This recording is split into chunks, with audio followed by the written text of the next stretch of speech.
प्यारे छात्रों, नमस्कार। भक्ति काल के उदय का कारण क्या है? भक्ति काल के कितने भेद हैं? भक्ति काल के सामान्य प्रवृत्तियाँ क्या क्या है, इसके बारे में आज देखें। आचार्य रामचंद्र शुक्ल जी के काल विभाजन के अनुसार 1375 से 1700 तक का काल हिंदी साहित्य का भक्ति काल है। भक्ति काल का और एक नाम है पूर्व मध्य काल।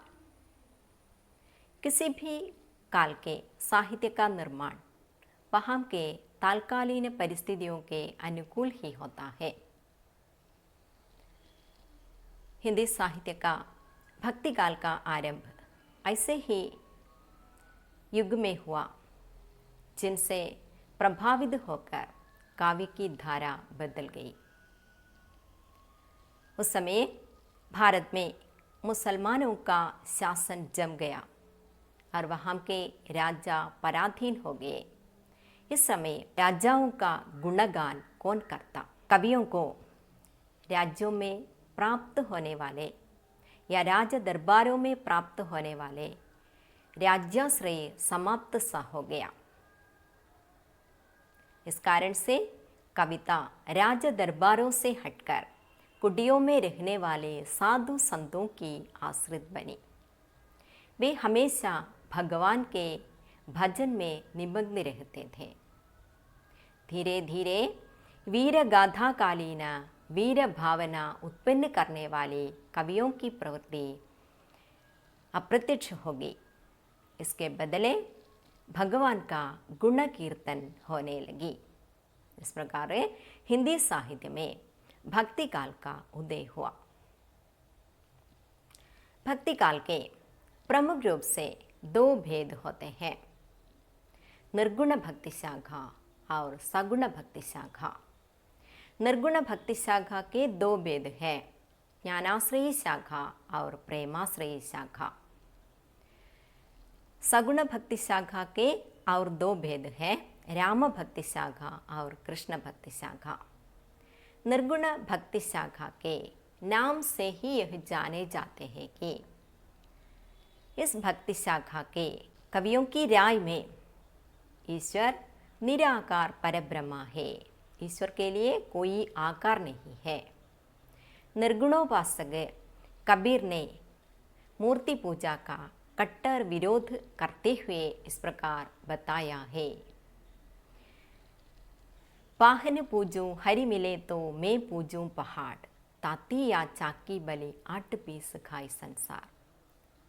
कबीरदास इसमें कहते हैं कि पाहन या पत्थर की पूजा करने से ईश्वर प्राप्त होता है तो मैं बड़े पहाड़ की पूजा करूँगा। इससे अच्छा ताती या चाकी की पूजा करना है, क्योंकि इसके द्वारा लोग आटा पीस कर खाते हैं। सगुण भक्ति शाखा से ही मालूम होता है कि इसके नाम से ही मालूम होता है कि इस शाखा के कवियों की राय में ईश्वर के लिए आकार होता है। राम भक्ति शाखा के कवि राम को ईश्वर मानते हैं, तो कृष्ण भक्ति शाखा के कवि कृष्ण को ईश्वर मानते हैं। आगे जो भी हो, इस काल में कुछ सामान्य प्रवृत्तियां दिखाई देती हैं। भक्ति काल में सब लोग ईश्वर में विश्वास रखते थे। जो भी हो, इस काल में सामान्य रूप से कुछ प्रवृत्तियां दिखाई देती हैं। वे क्या क्या है, इसके बारे में देखें। इसमें सबसे पहली विशेषता नाम की महिमा है। भक्ति काल के सभी शाखाओं ने ईश्वर से बढ़कर ईश्वर के नाम को महत्व दिया है। निर्गुणोपासक कबीर ने भी राम नाम की महिमा के बारे में बताया है। कबीर की राय में राम मंत्राक्षर है। रा कहते समय हमारे अंदर जो अज्ञान होता है यह बाहर निकलता है और माँ कहते समय बाहर की दुनिया में जो अज्ञता है यह अंदर प्रवेश नहीं होता। इसी प्रकार तुलसीदास जी ने भी राम नाम की महिमा के बारे में बताया है। राम नाम मणि दीप धरु जीह देहरी द्वार, तुलसी भीतर बाहिरऊ जऊ चाहसी उजियार। अपने इस दोहे के द्वारा तुलसीदास बताते हैं कि राम नाम रूपी रत्नदीप को जीव रूपी देहरी पर रखो, अर्थात राम नाम का बार बार जप करो। ऐसा करने से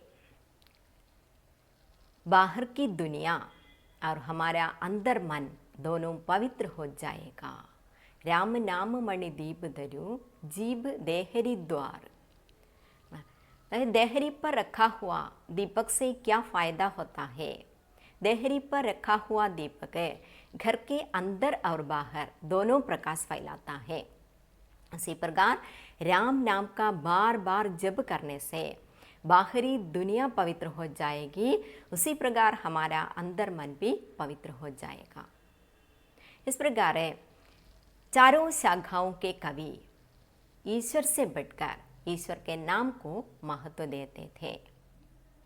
वह भक्तिकाल की सामान्य प्रवृत्तियों में सबसे पहली विशेषता यह है कि नाम की महिमा, और दूसरी विशेषता गुरु की महिमा है।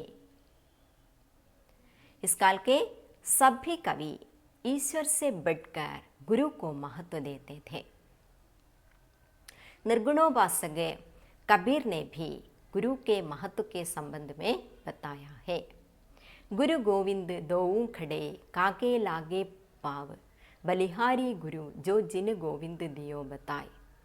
कबीरदास इसमें इस प्रकार बताते हैं, गुरु और ईश्वर एक साथ मेरे पास आकर खड़े तो मैं पहले गुरु की वंदना करूँगा, क्योंकि गुरु ने ही ईश्वर तक पहुँचने का मार्ग मुझे दिखाया है। उसी प्रकार जायसी ने भी गुरु की महिमा के संबंध में बताया है। गुरु सुवा जे ही पंद दिखावा, बिन गुरु जगत को निर्गुण पावा।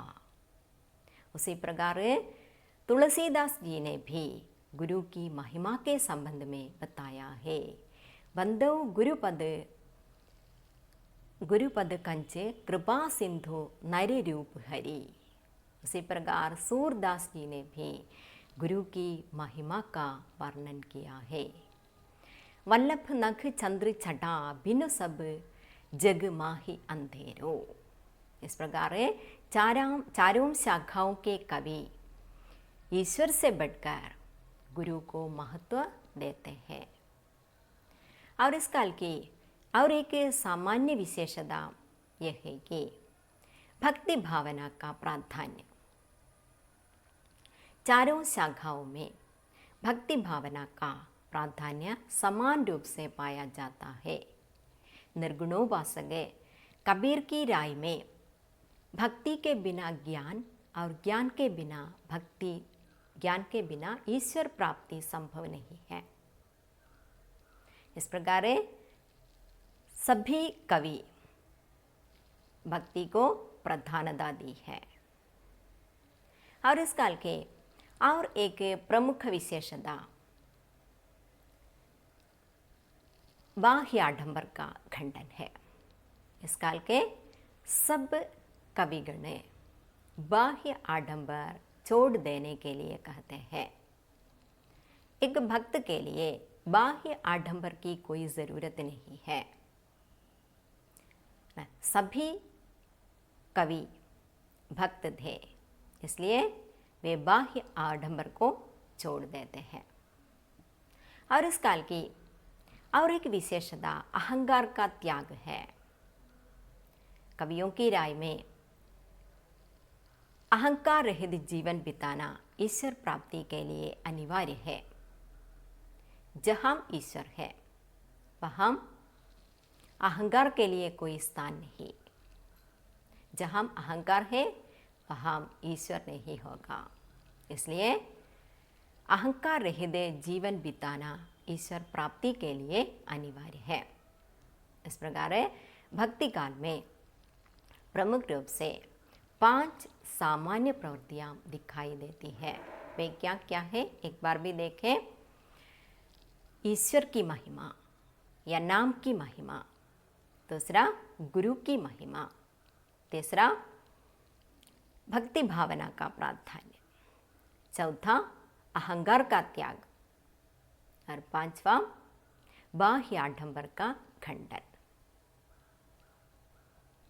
भक्तिकाल आचार्य रामचंद्र शुक्ल जी के काल विभाजन के अनुसार 1375 से लेकर 1700 तक का काल है। इस काल में रामचंद्र शुक्ल जी के अनुसार भक्ति रसपूर्ण रचनाएं अधिक हुई है, इसलिए शुक्ल जी ने इस काल का नामकरण भक्ति काल रखा गया है। भक्ति काल के उदय का कारण क्या है? भक्ति काल हिंदी साहित्य का सुवर्ण युग माना जाता है। तालकालीन राजनैतिक परिस्थिति मुख्य रूप से भक्ति काल का उदय का कारण हो गया है। भक्ति काल के प्रमुख रूप से 2 भेद होते हैं, निर्गुण भक्ति शाखा और सगुण भक्ति शाखा। निर्गुण भक्ति शाखा के 2 भेद हैं, ज्ञानाश्रयी शाखा और प्रेमाश्रयी शाखा। सगुण भक्ति शाखा के 2 भेद होते हैं, राम भक्ति शाखा और कृष्ण भक्ति शाखा। आज इतना ही बस। मेरा विश्वास है सब लोग ये समझते हैं। എൻ്റെ വീഡിയോ ഇഷ്ടമായെങ്കിൽ ലൈക്ക് ചെയ്യുക, ഷെയർ ചെയ്യുക, കമൻറ്റ് ചെയ്യുക. എൻ്റെ ചാനൽ സബ്സ്ക്രൈബ് ചെയ്ത് അടുത്ത് കാണുന്ന ബെൽ ഐക്കൺ എനാബിൾ ചെയ്ത് നോട്ടിഫിക്കേഷൻ ഉറപ്പുവരുത്തുക. ധന്യവാദം.